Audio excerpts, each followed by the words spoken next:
You're welcome back to my channel, Kinstars, Chemistry and Physics Simplified. In today's lesson, we are going to be looking at the topic titled Symbol Valencies and Chemical Formula. Without wasting much of our time, let's swing into action. Symbol.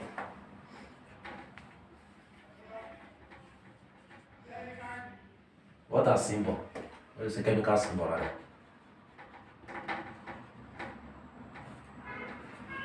What are symbols? Symbols are international accepted abbreviations that are used to represent chemical elements. And when we look at these elements, their names are derived from either the Latin name or the English name. And their symbol likewise also, they are derived from these names. An example of an element and the symbol they use to represent it. One, we have hydrogen. Hydrogen is having one symbol. A symbol to a chemical element can either be represented with one symbol or two symbols, if as the case may be. But in the case of hydrogen, hydrogen is only having one symbol, which is a H. But in the case of helium, helium is having two symbols. And how do you write symbol for an element that's having a letter word for their symbol? The first letter must be capitalized. You have H, or the second letter must be in lowercase. These are very important because while writing an exam, these are what examiners look into, and it can cause us little marks. So let's take note of it. So let's move to the next one.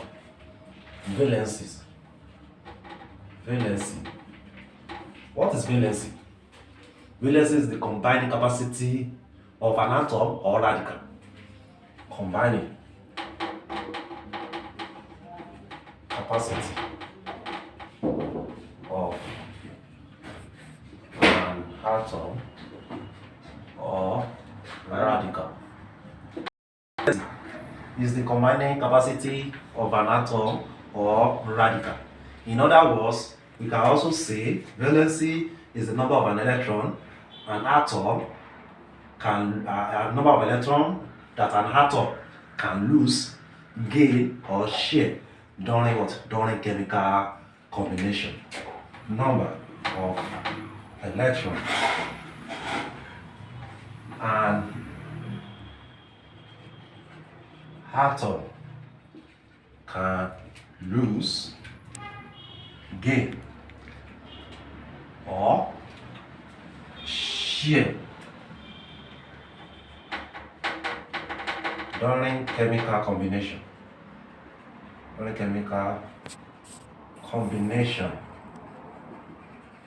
to attain the octet structure or octet valence electron. In one of my previous videos, I told you guys that there is a certain trend in an element that every element wants to be like the group element, for them to be like what? For them to be very stable. And these are the reasons whereby the group 7 elements, they are the most reactive elements, in which that they only need only one electron for them to do what? For them to gain that what? Stability. So in case of valency also, so is the number of electrons an atom can lose or gain or share during chemical combination to attain that what? Stability. And how do we know the valency of an element? Let's take our electronic structure for example. For instruction of an atom, we have the central place atom, which is the nucleus. We have the first shell, which can accommodate maximum of how many electrons? 2. We have the second shell, which we accommodate how many maximum of electrons? That is 8.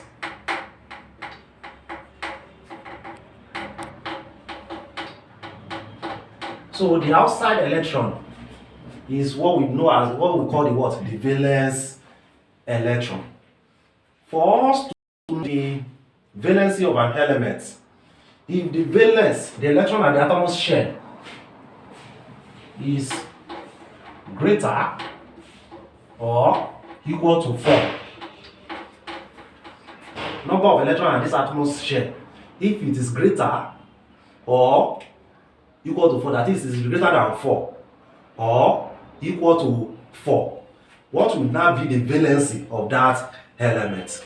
That means the valency of that element will now be what? 8 minus what? Valence electron. You people might not get it. Let's try. Let me give you a typical example. Let's take oxygen for example. Oxygen. What's it called? Electronic configuration of oxygen. 2:8. The valence electron, this is the valence electron at the outermost shell, is greater than 4. So, since it's greater than 4, the valence electron, that will be what? 8 minus 8. That would be what? Group O element. That's the group 8 element. That's what we call them, group O elements. But for example, if the valence electron, let's say, I don't need to tell me beryllium. Let's say beryllium. Beryllium should be number 4, abi? So that is, the electron configuration will be 2. The valence electron, this is the valence electron. The valence electron now is now what? Is now lesser than 4. The valence electron here is lesser than 4. That means the valency of this element, which is beryllium, will be equal to what? 2. But if the valence electron is greater than 4, let's say 2 ratio 5. So if the valence electron is greater than 4 in this scenario here, that will be what? 8 minus, what is the valence electron? 5 minus 5. That means the valency of that element will be what? Will be equal to what? Will be equal to 3. So let's look at some examples. Let me just list out some examples of chemical elements and their various what? Valency. We have hydrogen having a valency of 1, oxygen having a valency of 2, nitrogen having a valency of 3, carbon having a valency of 4, sodium having a valency of 1, calcium will be having a valency of 2, aluminium will be having a valency of what? Of 3. When you look at the electronic configuration, you'll be able to understand all these things better. So let's take for example, let's use this one as our example, aluminium. I think aluminium is the number 13 element on the periodic table. So what will be the electronic configuration of aluminium? That will be 2:8, ratio what? Ratio 3. Now what is the valence electron of aluminium, which is 3. An electron at the outermost shell of an atom. That's what we call what? The valence electron. The electron at the outermost shell. I'll represent this one in a shell now. That will be the first shell will be carrying 2. The second shell will be carrying 8. While the third shell will be carrying what? 3. Which is the valence electron, 3. And this valence electron is what? Is lesser than what? Is lesser than 4. If the valence electron is lesser than 4, the valency of the element will be equal to the what? The number of valence electron. But if the valence electron is greater than 4, the valency of that element will now be what? 8 minus what? The valence electron. I believe we have done little justice to that. Let's move to the last one, which is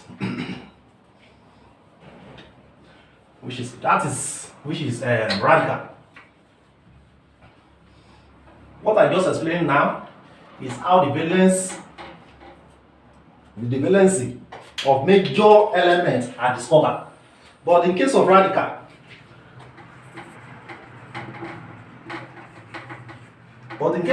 radical one is quite different. And how do you discover the valency of radical in an element? The way we discover the valency of radical in an element is 1.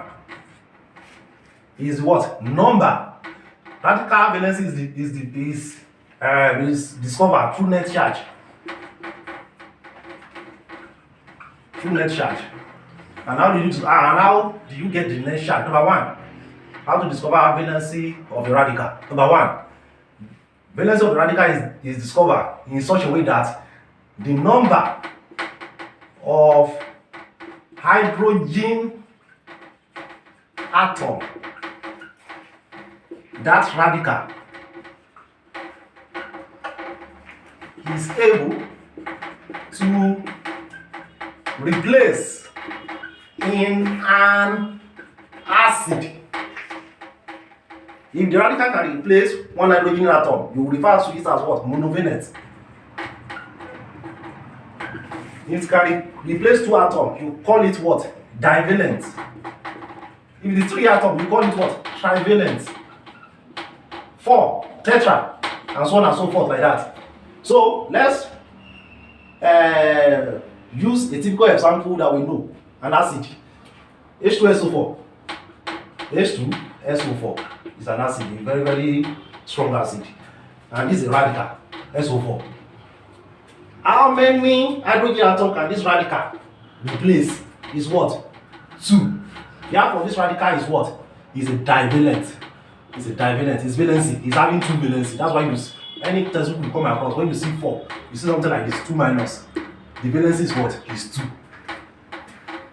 But if it's something like, let's say HNO3, how many, this is a radical, how many hydrogen atoms will you replace?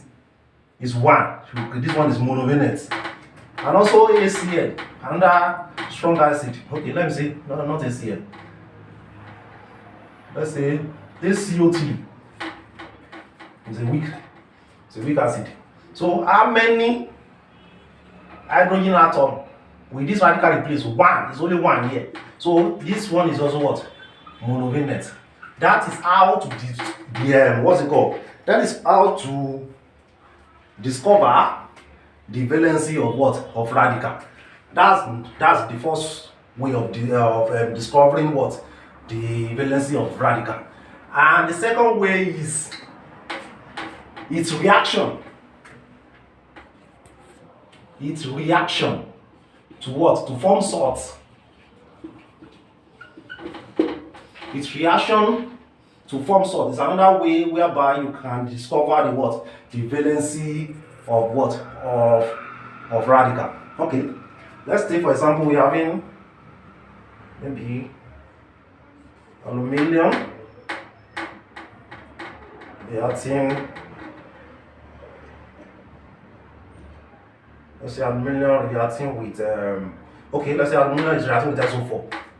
The valency normal what's it called? Normal reaction. Aluminium is having a valency of 3, SO4 on a normal day is having a valency of 2.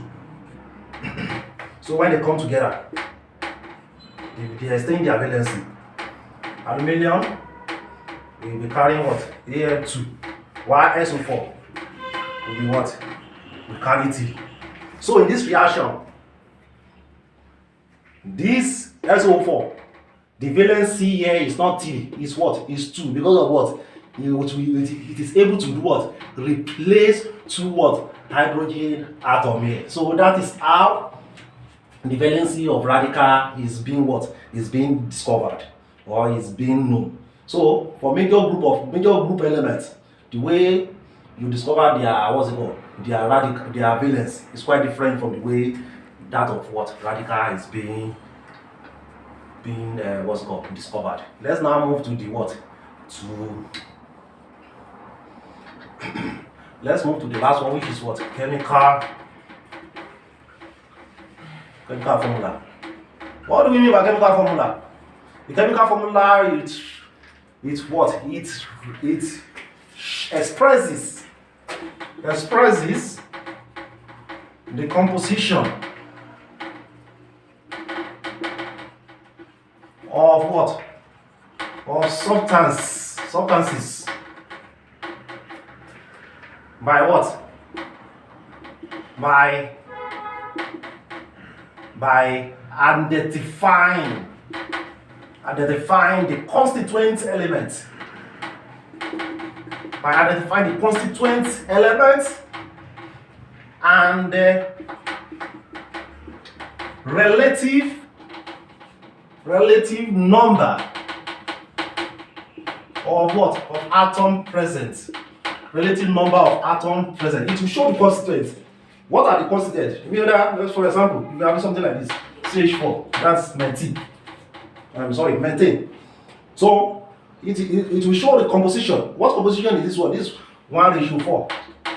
This methane is made up of what? 1 carbon, 4 hydrogen. It will show it. And how many number of atoms that are present? There are only 2, carbon and what? And hydrogen. So that is what we mean by what?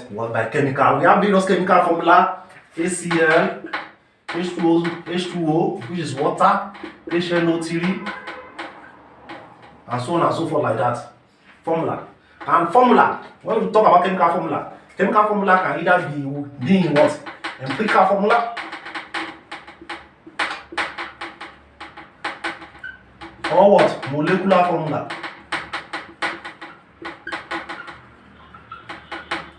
In my next class, this is going to be what we are going to deal with. We are going to do some calculation. How to calculate formula based on these two formulas. How to do some simple calculation based on these two formulas. Empirical formula and what? Molecular formula. This will be my next class. So also chemical formula can also be in structural formula. Structural formula. This is not for your level, because this video is from taking it gradually up like that, from SS1 syllabus to what? To SS3 syllabus. So next, it can also be in condensed formula also. Condensed. You know, something like condensed formula. In our next class, we are going to